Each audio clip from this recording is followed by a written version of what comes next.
नमस्कार मित्रों, मैं राइटर आशुतोष पांडे उर्फ आशु बाबा अपने ऑफिशियल चैनल के माध्यम से आप सबके सामने प्रस्तुत हूँ। मैं स्वरचित रचनाओं का बारी बारी से एक सीरीज शुरू किया हूँ, तो आइए गौर कीजिए। सिर पर सवारी करे माँ शेरवाली,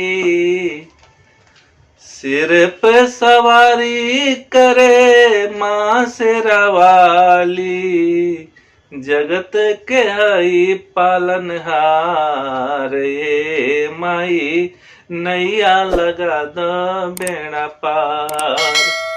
सिर पे सवारी करे माँ शेरवाली, जगत के हाई पालनहार ए माई, नैया लगा द बेड़ा पार ए माई, नैया लगा द बेड़ा पार।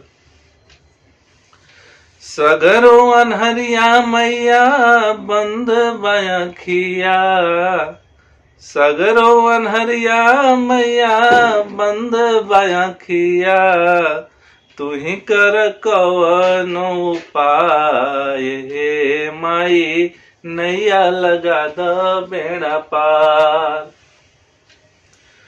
नेह गुल दसता माई हम उठवनी, नेह गुल दसता माई हम उठवनी, असरा के दिया जराए ए माई, नैया लगा द बेड़ा पार ए माई, नैया लगा द बेड़ा पार। सिर पे सवारी करे माँ शेरवाली, जगत के हई पालनहार ए माई, नैया लगा द बेड़ा पार ए माई, नैया लगा द बेड़ा पार।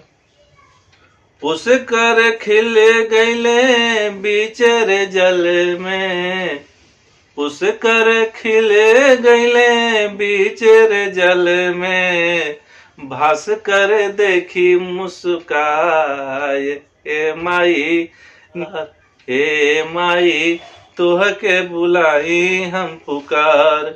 सिर पे सवारी करे माँ शेरवाली, जगत के तू ही पालनहार ए माई, नैया लगा द बेड़ा पार ए माई, नैया लगा द बेड़ा पार ए माई, नैया लगा द बेड़ा पार।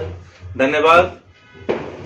वीडियो को लाइक कीजिए, कमेंट कीजिए, चैनल को सब्सक्राइब कीजिए और अच्छा लगे तो